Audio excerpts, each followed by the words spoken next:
बिस्मिल्लाहिर्रहमानिर्रहीम। शुरू करें क्या? सबसे पहले मैं थोड़ी सी खामोशी अगर हो जाए तो अच्छा है, सबको समझ में आएगा। फिर सबसे पहले मैं अपने सहाफ़ी भाइयों का शुक्रिया अदा करूंगा कि ये लोग यहाँ तशरीफ़ लाए।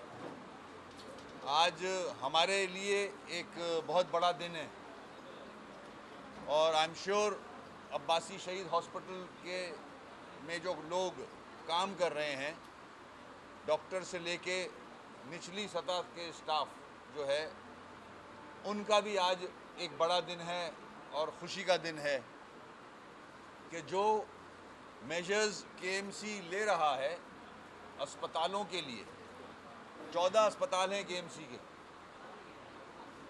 और जो हम कोशिशें कर रहे हैं इन अस्पतालों की हालत बेहतर करने के लिए, उस हवाले से एक स्टेप फॉरवर्ड है अब्बासी शहीद हॉस्पिटल में। मैं चंद बातें ज़रूर करना चाहूँगा कि मैंने अभी रेहान भाई से कहा कि ऐसा लग रहा है कि पाकिस्तान फिर से बनाया जा रहा है। अब्बासी शहीद अस्पताल को बने अच्छा खासा एक अरसा हो चुका है, मगर अफसोस कि जब MQM की गवर्नमेंट थी माजी में, चाहे वो सूबाई गवर्नमेंट हो या बल्दियाती हुकूमत हो, तो इस अस्पताल और बाकी 13 अस्पतालों का ख्याल रखा गया है, उसकी मेंटेनेंस का ख्याल रखा गया है। अब्बासी की शक्ल ऐसी कभी नहीं थी जो आज मेयर बनने के बाद मुझे मिली है। बाकी 13 अस्पतालों की भी यही सूरत हाल थी। हमने 2.5-3 सालों में कोशिशें की और हालत बेहतर की है। अभी भी सेटिस्फैक्ट्री हालत नहीं है, अभी भी बहुत काम की गुंजाइश है। एडमिनिस्ट्रेशन से लेके जो मेडिकल साइट है, दोनों ज़बू हाली का शिकार थे। ये जो सामान आज अब्बासी शहीद अस्पताल में हमने केएमसी ने दिया है, ये 8 से 10 साल बाद ये सामान इस अस्पताल में आ रहा है। आप खुद सोच सकते हैं कि जो हुकूमतें रहीं उनका कितना इंटरेस्ट था कराची से और कराची के अस्पतालों से, और ये वो अस्पताल हैं जिससे 98% अवाम डायरेक्टली डील करती है, डायरेक्टली अफेक्ट होती है। जो गरीब तबका है वो इन अस्पतालों में अपना और अपनी फैमिली का इलाज कराता है। उन अस्पतालों को किस तरह हुकूमतों ने निगलेक्ट किया हुआ था। आज मैं चाहूँगा, टाइम तो ज़रूर लगेगा, मैं चाहूँगा आपके तवज्जुह से, आपके कैमरे के तवज्जुह से पूरे पाकिस्तान के लोगों को बताना, प्राइम मिनिस्टर साहब को बताना, अल्लाह करे प्राइम मिनिस्टर साहब तक ये बात पहुँचे, सदर साहब जो कराची से हैं उन तक ये बातें पहुँचें, मेरी गवर्नर साहब जो कराची से हैं उन तक ये बातें पहुँचें, चीफ मिनिस्टर साहब जो सिंध के लीडर हैं उन तक ये बातें पहुँचें कि 8 से 10 साल बाद झाड़ू खरीदी जा रही है। दवाइयाँ तो दूर की बात है, दवाइयाँ तो 10-12 साल बाद खरीदी गई थी। मैं आपके सामने लिस्ट ज़रूर पढ़ूँगा कि जो जो सामान हमने 8 से 10 साल बाद लिया है यहाँ, इसमें कंप्यूटर सिस्टम लिए गए हैं। मैं क्वांटिटी नहीं बता रहा, सिर्फ बता रहा हूँ आपको क्या क्या लिया गया है। लेज़र प्रिंटर्स लिए गए हैं, multimedia photostat machine, stabilisers, UPS, computer की revolving chairs, executive table, drip stand, stretchers, labour table, office chairs, abdominal sponge, यहाँ स्पंज कहते हैं, ये स्पॉन्ज लिखा हुआ है। अच्छा, ये है जो मरीज़ कपड़े पहनता है जब एडमिट होता है तो वो कपड़ों का पूरा एक जोड़ा होता है, पजामा और ऊपर का, वो नहीं होता था, वो लिया गया है। अब बेड साइड लॉकर्स लिए गए हैं, गाउन्स लिए गए हैं डॉक्टर्स के लिए, जो भी स्टाफ होता है ओटी के लिए, उनके लिए गाउन्स लिए गए हैं, ओटी के लिए टॉवल्स लिए गए हैं, पेशेंट्स का यूनिफॉर्म, स्टील डस्टबिन लिए गए हैं, बेडशीट्स ली गई हैं, प्लास्टिक पाइप्स लिए गए हैं, कोपेक्स का पाउडर लिया गया है, पाउडर नहीं था 8 साल से अस्पताल में, कीड़े मारने वाला, चाइना के लॉक लिए गए हैं, फिनाइल लिया गया है, फिनाइल नहीं था, शायद ये मेरा इंतज़ार कर रहे थे कि ये बन के आएगा तो शायद खरीदेगा। स्प्रे मक्खी मच्छर मारने वाले नहीं थे, वॉल क्लीनर ब्रश नहीं था, वो लिया है, वाइपर्स लिए हैं, डस्टबिन लिए हैं, पेशेंट्स के स्टूल्स लिए हैं, पॉलीथीन बैग्स लिए हैं, झाड़ू मोटी वाली और पतली वाली दोनों, सफाई करने के जो वो वो होते झाड़ने, वो ली गई हैं, file cabinet, office table, patients attendant bed, tables, bleaching powder, washing soda, liquid soap, Surf Excel, Lifebuoy soap, nylon का साबुन, रॉबिन नील, ये सामान हमने खरीदा है 2 करोड़ रुपए का। एडीपी की स्कीम डाली, 2 करोड़ का ये सारा सामान खरीदा है। ये सिर्फ मैंने आइटम पढ़े थे, इसमें क्वांटिटीज़ हैं। और मैं उम्मीद करता हूँ अब्बासी शहीद अस्पताल के एडमिनिस्ट्रेशन से और जो डॉक्टर्स हैं, जो स्टाफ हैं, जो मुख्तलिफ डिपार्टमेंट में अपनी ड्यूटियाँ सर अंजाम दे रहा है, कि प्लीज़ खुदा का वास्ता है, बड़ी मुश्किल से ये अमाउंट का सामान ख़रीदा गया है, इसको देख के इस्तेमाल करें, तरीके से इस्तेमाल करें, मिसयूज़ ना करें। और भी सामान इंशाल्लाह हर साल ख़रीदेंगे हम। अब अस्पतालों को बेहतर करने के लिए ये ज़रूरी अशिया हैं। ये ज़रूरी अशिया नहीं थी यहाँ डॉक्टर पेशेंट से पूछता था कि तुम दिखाने आए हो, थर्मामीटर लाए हो घर से, ये हाल था इस अस्पताल का। अब बेहतरी ला रहे हैं हम, हर बजट में पैसे रख रहे हैं अस्पतालों के लिए ताकि अस्पतालों की हालत बेहतर हो सके। बड़ा अफसोस होता है कि जो असल अवाम है, जिनके लिए अस्पताल बने हैं, उनके लिए कोई फैसिलिटीज़ नहीं हैं और हुकूमत वक्त भी उस तरफ तवज्जो नहीं देती कि आम आदमी के लिए जो अस्पताल हैं उसमें झाड़ू, उसमें पाउडर, उसमें सफाई के लिए चीज़ें नहीं हैं मौजूद। और ये पता सबको है, ऐसा नहीं है ये कोई छुपी हुई बात है। पूरे मुल्क के साहिब इक़्तिदार को पता है कि अस्पतालों का क्या हाल है। अगर साहिब इक़्तिदार पाकिस्तान की आवाम को हेल्थ फैसिलिटी प्रोवाइड कर दे, मैं इमरान खान साहब से रिक्वेस्ट करूँगा, फ्री हेल्थ फैसिलिटी प्रोवाइड करें 98% आवाम को, फ्री एजुकेशन प्रोवाइड करें 98% आवाम को, और सिक्योरिटी फराहम करें 98% आवाम को। इस मुल्क से करप्शन ख़त्म हो जाएगी। 2% आवाम को आप खुद निमटें, जो आप निमट रहे हो, जो अरबों खरबों कमाते हैं, करप्शन करते हैं, जो इस अस्पतालों को यूज़ नहीं करते, जो पीआईए को ट्रेन्स को इस्तेमाल नहीं करते, वो बाहर के अस्पतालों में जाते हैं, उनको छोड़ दें। असल अवाम ये है, इसी अवाम ने आपको वोट भी डाला है और प्राइम मिनिस्टर बनाया है। तो इन अस्पतालों के लिए सोचें, इनकी हालत बेहतर करें। आपने अपना भी एक अस्पताल बनाया है, हमें पता है, जो कैंसर का हॉस्पिटल बनाया है आपने, वो अवाम की खिदमत कर रहा है। हमें पता है आपका जज्बा है कि आप मुल्क के हालात को बेहतर करें, मगर Karachi needs your help. Karachi ICU में है, कराची तबाह हो चुका है, होने जा नहीं रहा, हो चुका है।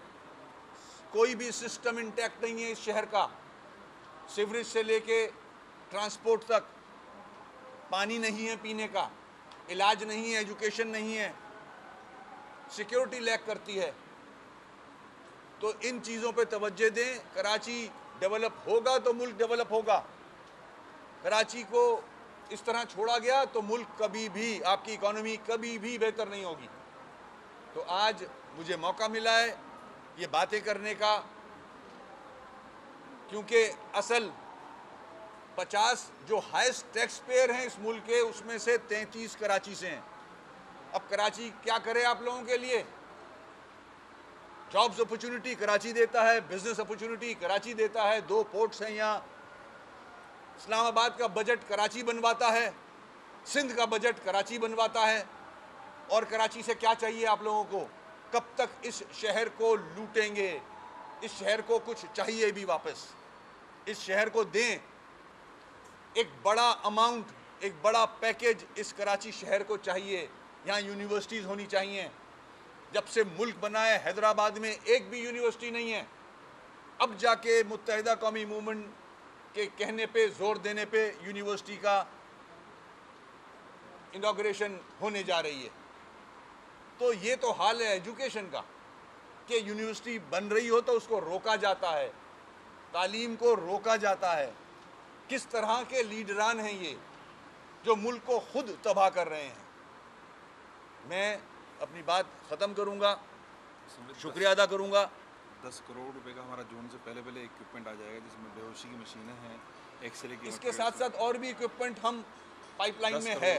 तकरीबन 10 करोड़ का एमएस साहब बता रहे हैं, 10 करोड़ का इक्विपमेंट और आ रहा है। जून से पहले आ जाएगा। अगले बजट में और भी रखा जाएगा। इस बजट में ये अमाउंट का इक्विपमेंट आएगा जिसमें मशीनें, ज़ाहिर है उस पर फिर हम आपको फिर दावत देंगे कि हम कोशिशें कर करके, जिसमें 2 करोड़ से ऊपर स्कीम नहीं देते, हम दे नहीं सकते।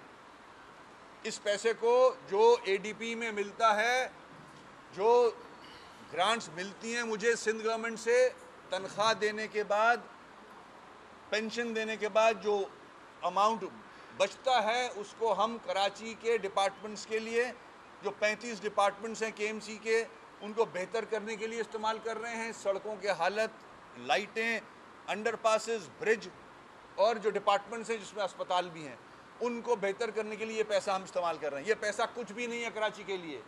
ऑक्ट्रॉय का पैसा जो कि तकरीबन 6 से 7 अरब मुझे नहीं दिया जाता, जो पैसा मुझे ऑक्ट्रॉय का नहीं दिया जाता, मुझे मतलब कराची को, वो देना चाहिए। मैं सीएम साहब से रिक्वेस्ट करूंगा कि एक मीटिंग ओजेटी पे करें, ओजेटी के डिस्ट्रीब्यूशन पे करें। हर ज़िले को उसका हक मिलना चाहिए, कराची को भी उसका हक मिलना चाहिए। उसको फार्मूले को बेहतर किया जाए ताकि सबका हक मिल सके उसे। पीएफसी की मीटिंग करें, उसमें डिसीशंस लें। What is this? मैं ये बात पीएम साहब से भी कह चुका हूँ कि जो सुप्रीम कोर्ट के ऑर्डर्स पे 460 अरब रुपए बहरिया से लिए जा रहे हैं, 460 अरब वो कराची के हैं, वो कराची की ज़मीनें हैं जिनकी वजह से ये पैसे लिए जा रहे हैं। तो मलीर और कराची, मलीर डिस्ट्रिक्ट और कराची में ये पैसा इस्तेमाल होना चाहिए। ये 460 अरब अदलिया कराची को दे ताकि कराची की डेवलपमेंट हो सके।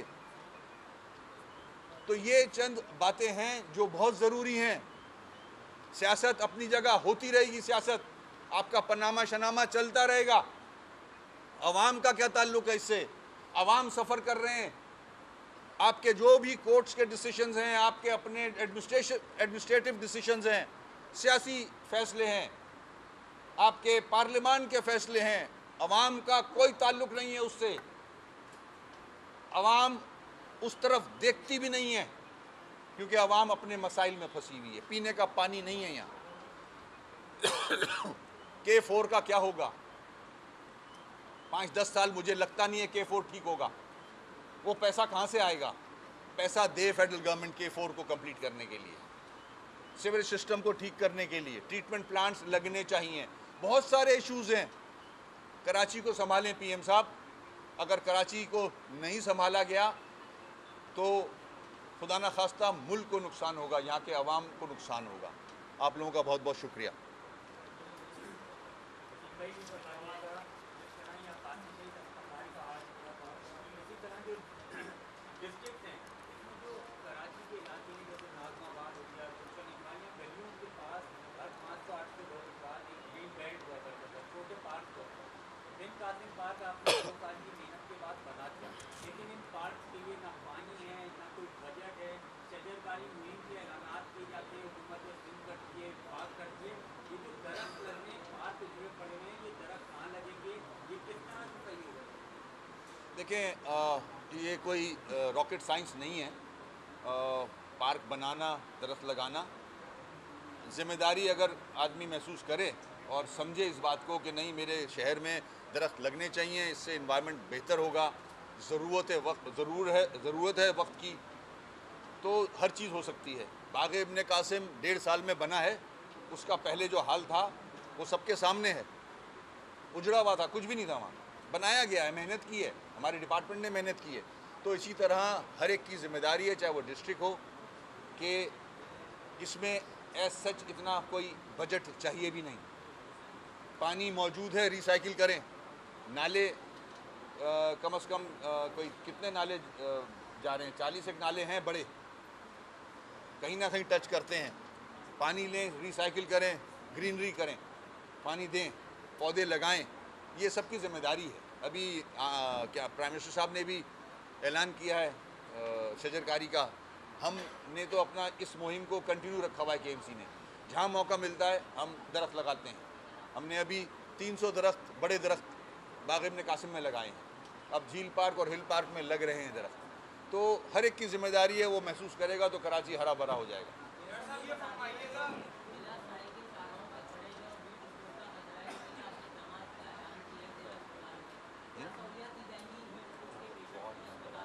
हमने अपने जो SOP बना हुआ है अब इस एनवायरनमेंट के मसले में ये दरख्त जो नहीं लग रहे, शजरकारी नहीं हो रही, हीट बढ़ रही है। अब अफसोस होता है कहते हुए कि अब इसका भी SOP बन गया है कि हमें पता है कि हर साल ये होगा। जैसे हमें पता है कि बारिश तेज़ आएगी तो हमारे नाले चौक होंगे, उबलेंगे, सारी सड़कें डूब जाएंगी, घरों में पानी होगा। ये SOP बन गए हमारे। अब कचरे का ढेर SOP में आ गया है। सबसे बड़ा शहर है ये मुल्क का, दुनिया का 5वां बड़ा शहर है। तवज्जो ये है उस पर कि अब तंग आके हुकूमत ने अब SOP बना लिया उसका, ये तो होना ही है। नाले तो भरना ही है क्योंकि कचरा है उसके अंदर, कचरा साफ़ करना ही नहीं है। हर साल 50 करोड़ रुपए भी दे देने। तो क्या एडमिनिस्ट्रेशन है ये, किस तरह से चलेगा मामला? ऐसे नहीं चल सकता। हमने अपने अस्पतालों में, वार्ड्स में ऑलरेडी पहले से प्लान कर लिया है। हमें फोरकास्ट का इल्म था कि हीट बढ़ रही है। जो मेजर्स लेने चाहिए हमने हर अस्पताल में वार्ड्स खोल लिए हैं और उनको पाबंद कर दिया है कि अगर खुदा न खास्ता कोई इस किस्म का पेशेंट आता है तो उसकी केयर किया जाए। कराची के लिए 162 अरब का पैकेज जो है वो पीएम से अनाउंस किया गया है, तो आपकी टाइज भी है और आपकी पार्टी भी जो है वो पीएम से मिली है, तो इसमें जो बलदियाती हॉस्पिटल्स हैं या जो उसके लिए क्या आप शेयर लेंगे, कितना लेने में कामयाब हो जाएंगे, क्या आपकी एक्सपेक्टेशन है कि वो शेयर आ जाएगा? क्योंकि गवर्नर सिंह ने कहा है कि हम एक पैसा भी जो है वो सिंध गवर्नमेंट को नहीं देंगे, तो अब आप क्या समझते हैं कि उससे जो बलदियाती हॉस्पिटल है उसमें कितना पैसा खर्च होगा? क्योंकि बेसिक फैसिलिटीज़ अभी गर्मियाँ आ रही हैं, अगर आप हार्ट के हॉस्पिटल में चले जाए तो ECC, ETT इनकी भी फैसिलिटीज़ नहीं है, तो उसके लिए किस तरह से आप कैसे गेन करेंगे सिटी गवर्नमेंट के हॉस्पिटल? देखिए, जो साथ मिला दीजिए कि क्या सब गवर्नमेंट के दरमियान में नहीं है, क्या पैसे आ सकता है आपको कानून है, आपको दे सकते हैं डायरेक्ट, कुछ ऐसी चीज़ है? देखिए, जो 162 बिलियन का ऐलान हुआ है वो उनका ऐलान और वो जो फिगर आया है वो ऑलरेडी फेडरल गवर्नमेंट ने डिसाइड कर लिया है कि वो किस हेड में खर्च होंगे।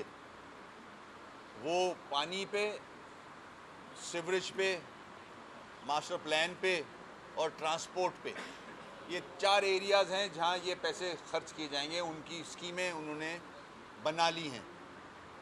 इससे KMC के अस्पतालों का ताल्लुक़ नहीं है, मगर उसके बावजूद मैंने PM साहब के सामने ये रिक्वेस्ट रखी थी, जो आज मैंने फिर आपके तवज्जो से की है कि एक बड़ा फंड दरकार है केएमसी को फेडरल गवर्नमेंट की तरफ से मिलना चाहिए, क्योंकि हालात बहुत ख़राब हो चुके हैं। कराची के जो म्यूनसिपल कॉरपोरेशन है उसके मातहत जो डिपार्टमेंट्स हैं उनके हालात बहुत ख़राब हैं। 10-12 साल से जो एडमिनिस्ट्रेटर्स ने इसको रन किया है, तबाह किया है, टोटल सिस्टम को तबाह किया है। तबाह हुआ सिस्टम मुझे मिला था। अफसर 11:30 बजे ऑफिस आया करता था, मतलब ये हाल था। अब बेहतरी ला रहे हैं। तो ये सारी चीज़ें पीएम साहब के सामने भी रखी हैं कि हमें एक बड़ा फंड कराची को दिया जाए। अगर आप सिंध गवर्नमेंट को नहीं देना चाहते, मुझे नहीं देना चाहते, आपने खुद एक कंपनी खोली हुई है, देना तो चाहिए। केएमसी को दे सकते हैं, ऐसी बात नहीं है। पिछले प्राइम मिनिस्टर ने प्राइम मिनिस्टर पैकेज दिया, मैंने स्कीम्स दी, 3 ब्रिजेस और 2 सड़कें बन रही हैं, इक्विपमेंट फायर ब्रिगेड का आ रहा है, वो मेरी स्कीमें थी, मैंने दी थी वो रिक्वेस्ट। तो अगर केएमसी रिक्वेस्ट दे फेडरल गवर्नमेंट को, तो KIDCL एक कंपनी है फेडरल गवर्नमेंट की जो गवर्नर के मातहत काम करती है, उसके थ्रू कराची में काम हो सकता है। ऐसा नहीं है कि फंड्स कराची में फेडरल गवर्नमेंट के इस्तेमाल नहीं हो सकते, बिल्कुल हो सकते हैं।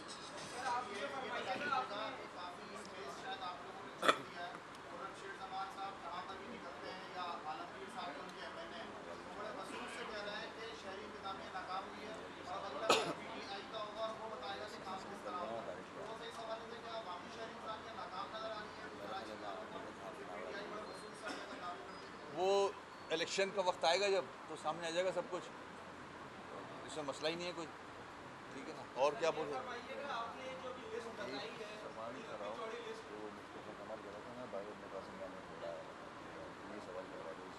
क्या?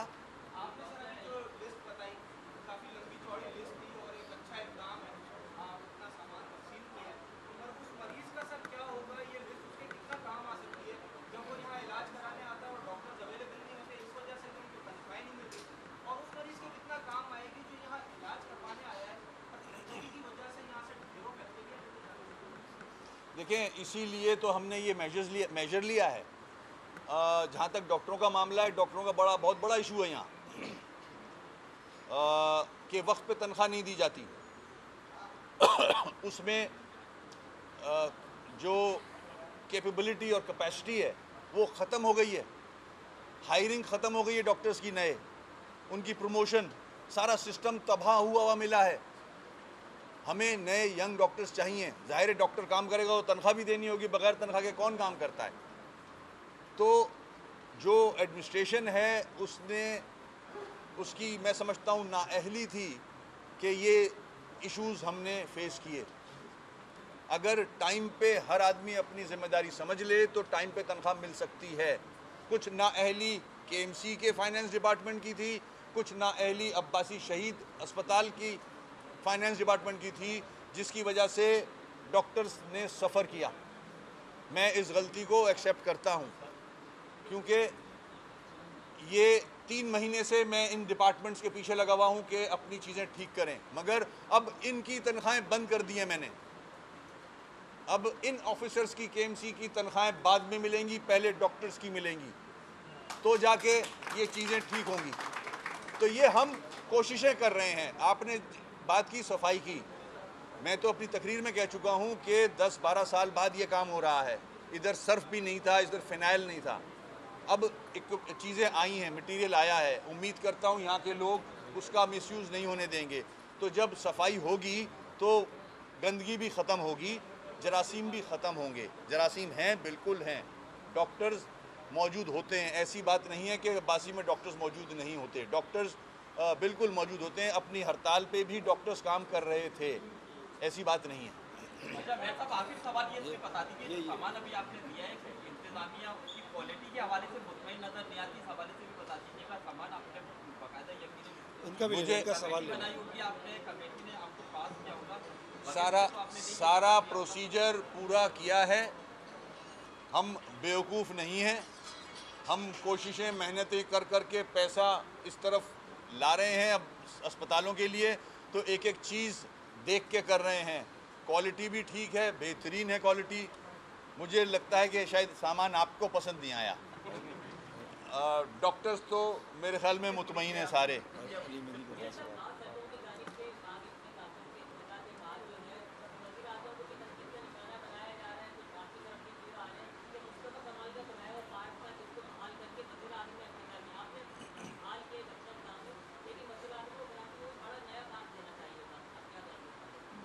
देखिए, जिन साहब का नाम ले रहे हैं आप, अगर उस शख्स को अंग्रेज़ी या उर्दू आती होती तो ये बातें ही नहीं करता। वो मीटिंग को मीटिंग कहता है और डिमांड को डिमांड कहता है। उसका क्या जवाब दूं मैं? ये बाग रिवाइव हुआ है, रीबिल्ट हुआ है, लिखा हुआ आ रहा है revival of Bagh Ibne Qasim. Revival का मतलब डिक्शनरी में देख ले या किसी से पूछ ले जिसको अंग्रेज़ी आती हो उनकी पार्टी में। तो ना उर्दू आती ना अंग्रेज़ी आती, सिर्फ क्रिटिसाइज़ करना आता है उसको, और उस वजह से ही कराची रिजेक्ट कर चुका है उसका। अब ही इज़ नॉन एंटिटी, उसका अब कोई ताल्लुक बनता नहीं है। कराची जैसे शहर को एक इमरजेंसी ब्रिज की अशद ज़रूरत है। अस्पताल आता है, मरीज जो है मर जाता है, इसके बाद इस हवाले से आप क्या करें?